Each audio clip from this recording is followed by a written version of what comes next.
What's up, everybody? Tyson Roush. Let's talk Jets. This video has nothing to do about the New York Jets or the NFL. It's completely off topic. So if you're looking for that type of content, please check out the rest of our channel. We really appreciate it. When it comes to mental health issues like depression and anxiety, it's very difficult to find answers and find your ways through it and find your ways to cope with it. And the first step, to be honest, is just say, you know what, you got to recognize and admit you have a problem and say, you know what, I definitely need help. And it's not easy to do. It takes a lot of courage to do that because we live in a world where everybody portrays something either on social media. You always want to appear happy, you always want to feel jovial, and you hide what you're really dealing with. And it's very common until you get home. Like if you're out at work or at, wherever you're at around your friends or family, you portray a certain thing. But when you get home by yourself, it's that same where you just go in that place where you can't get out of it. You just get into your own head. So the first thing is to recognize it in a minute. Be like, you know what, it's a serious problem, but that you're not alone. That a lot of people deal with it, and there's ways to get through it. The other thing is you got to recognize things that trigger it and things that you shouldn't do when you're going through these things. Like if you're dealing with really bad bouts of depression, certain things like, drinking tons of alcohol or doing drugs or doing things that are just going to bring your, they're like a temporary fix. And 9 out of 10 times what happens is the next day or when you're overdoing that, you feel even worse. It doesn't really help anything. So you got to say, okay, I have a problem. I want, it's an issue, but you can get help for it, and you reach out and get the help. Now, there's so many different ways you can go about doing it based on how serious your issues are. And it could be like, you know what? The first step could be like, reach out to someone that you can talk to about it. Whether it could be a close friend, a family member, a therapist, there's hotlines, there's online communities, and just start reach out and say, listen, this is what I'm dealing with. Just start talking it out. Like, let somebody else hear what you're dealing with other than your own head. Because you can try to figure out by yourself, but it's 4 million times more difficult to do it that way.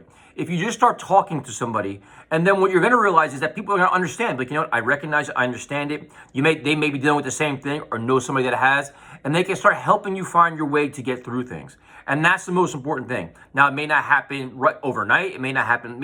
It could take a few times, but it's all going to be progress. So step one is recognizing it, admitting it, reaching out and getting help. The other thing is find things that you truly enjoy that can be your escape. And that is so friggin' important.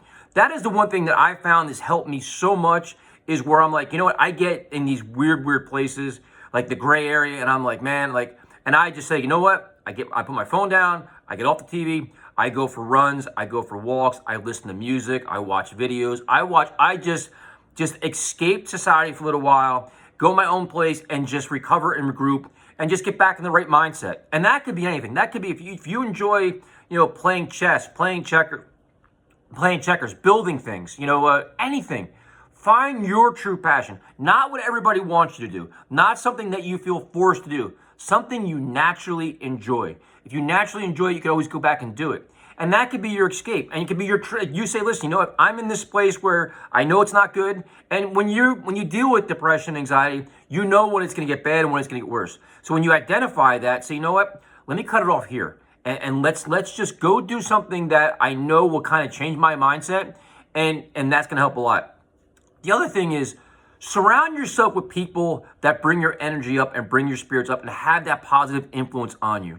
A lot of times when you're in that certain mode or something like that, you tend to possibly attract the same kind of people, or it can bring you down.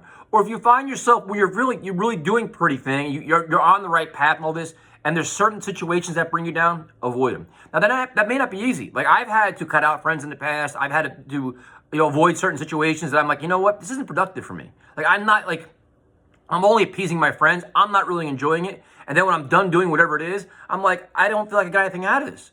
So you may have to make some lifestyle changes, and that's fine. Because at the end of the day, it's about your happiness.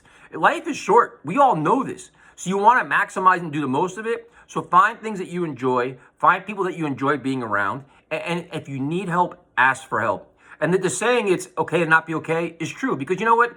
If you go on social media or wherever everybody portrays they're happy, I guarantee you everybody has problems. They do. Some hide it better than others. Some cope with it better than others. And it is what it is. But it's more prominent now because you've seen, rock stars, celebrities, all these were, unfortunately, have taken their own lives due to depression or overwhelmed by anxiety. And that just shows you, like, dude, they have, in theory, you see them on the stage, you see them doing all these great things. They have millions of dollars, all this stuff. And even they still succumb to some of these things. So you're not alone. Everybody deals with it. Your shit happens sometimes, but we can all overcome it. And if the step is admitting it, you're struggling a little bit, and ask for help, and it's fine. And I'm telling you, when you reach out to somebody, you're going to feel so much better, and you're going to get the guidance you need. That you're gonna be like, you know what? All right, I could now. I have a path to feel better, and a path to recover, and a path to get on a more stabilized mindset. So hope this video helped a little bit. I kind of rambled a little bit, but just stay strong, man. It's a crazy world. If you sit and watch the news for more than 15 minutes, you're probably like, this world is insane. But you know what? There's a lot of really good things happening in this world too. And sometimes instead of being glued to the TV or glued to your phone, put it down and just go out about and just enjoy things and interact with people and see what's really going on. Like, sometimes you can get, like I see this with my parents. My parents will watch a lot of TV. They're older and they watch like, oh, I'm not going to New York City. I'm not going here. I'm not going there. I'm not going to do it. I'm like, what are you going to do? You can't stay in the house the rest of your life. You can't live in fear. So you got to venture out yourself and see for your own eyes what's going on. Explore for yourself sometimes. Like, you know what? I can handle this. I actually enjoy this. Don't discount things because what somebody else told you. Find out for yourself. So, like I said, if you ever have any comments or questions, you want to direct message me. Like, I love talking about this kind of stuff because I'm learning too. Like, I research as much as possible. I try to, educate myself, find different options, find different struggles, and try to talk about it. So, have a good day. I'll talk to you next time.